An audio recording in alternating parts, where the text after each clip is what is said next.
This is the Bible Project, and today we are going to see how Joseph went from the pit to the palace in just 42 days. Let's start with where Joseph was. Genesis chapter 37, verse 18 says that his brothers sold him to some traders for 20 pieces of silver, and then they stripped him of his robe. Those very colorful robes that symbolized his status as the favorite son, tossed him into a pit, and then left him there. So we're going to start with this pit, because the pit is actually an important symbol in the Bible, especially in the Psalms.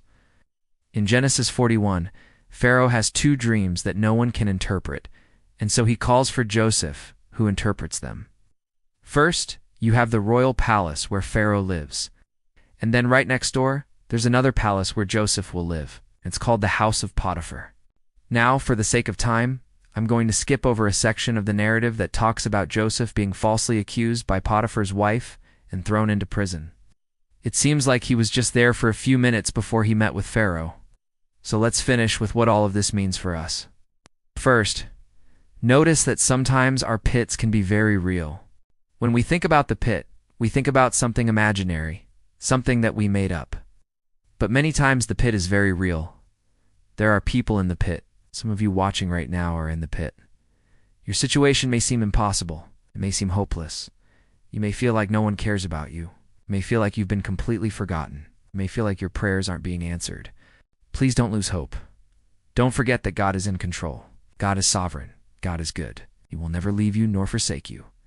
Secondly, we need to remember that God can take us from the pit to the palace.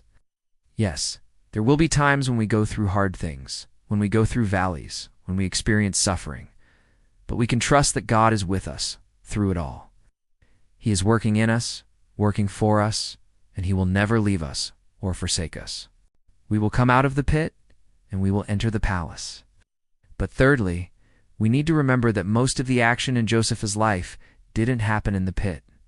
Most of the action happened in the palace. So even though Joseph may have felt like he was in the pit, he was really in the palace. Many times in our lives, even when we're going through difficult seasons, we need to remind ourselves that God is in control. We need to remember that God is good. We need to fix our eyes on Jesus. We need to lift our heads up and know that God is working, God is moving, and God will bring us out of the pit and lead us into the palace. And if you want to hear more about that, you can listen to the podcast I did on Joseph's story. And how should this story impact how we live our lives? If you want to explore these questions further, join us for our Bible study on Wednesday nights at 7 p.m. See you there. But for now, let's just jump to the part where Joseph is in prison. Look at how quickly things happen for Joseph. As soon as he interprets Pharaoh's dream, verse 39 says, "Remember, he was sold into slavery by his own brothers. There's no way he can be delivered. It's totally forgotten." But let's think again about what happened when Joseph went from the pit to the palace. Remember, he was in the pit for only 3 days before he was rescued. That means that Joseph didn't spend very much time in the pit at all. The majority of the narrative is set in the palace.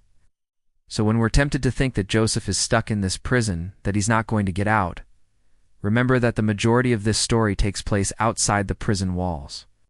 Joseph may feel like he's in the pit, but really he's in the palace. And look at how things play out for Joseph. He interprets the baker's dream and the butler's dream. The butler is released, and he forgets all about Joseph. But the baker is executed, and his blood splatters all over Joseph's clothes. At least that's what it says in the picture book that we read when we were kids. But regardless, the main thing here is that Joseph is unjustly imprisoned, and he doesn't know how long he'll be there. However, after spending 5 whole years in prison, Joseph is finally pulled out of the prison, out of the pit, and he is taken right into the throne room to meet with Pharaoh. And ultimately, Joseph rules all of Egypt. So once again, you see Joseph transition from a place of despair and hopelessness to a place of power and authority. Second, he is a prisoner. He is locked up in jail. Third, he is a foreigner. He is far away from everything and everyone he's ever known.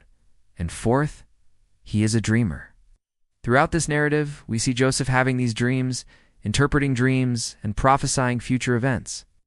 So Joseph is a slave, prisoner, foreigner, and a dreamer. And Pharaoh was glad in his sight and had him brought before him quickly. So right away he becomes favored in Pharaoh's eyes. And then verse 41 says, "Pharaoh said to Joseph, 'Behold, I have set you over all the land of Egypt. and so immediately he is given authority and power over the entire nation of Egypt. Look at how quickly this happens. One day he's in a pit, the next day he's being pulled out of the pit.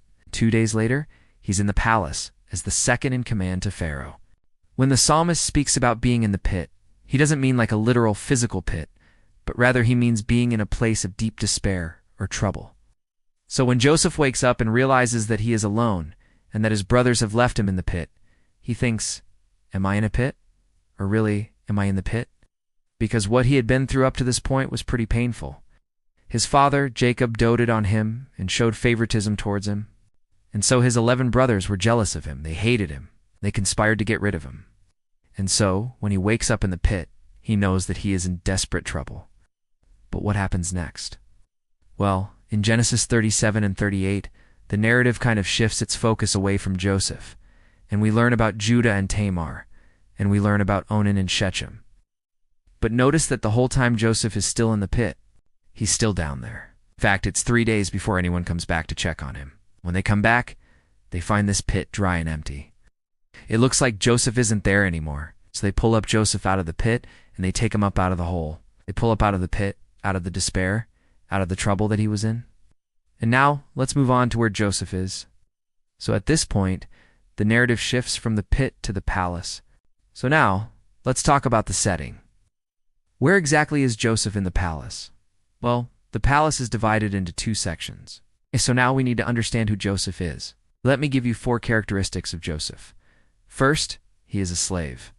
Now, when you put all of these characteristics together, you might think that this guy is beyond hope. I know that many of us watched the Disney movie, but we don't remember that Joseph was in prison for 5 years. So what does this story teach us about God? What does this story teach us about ourselves?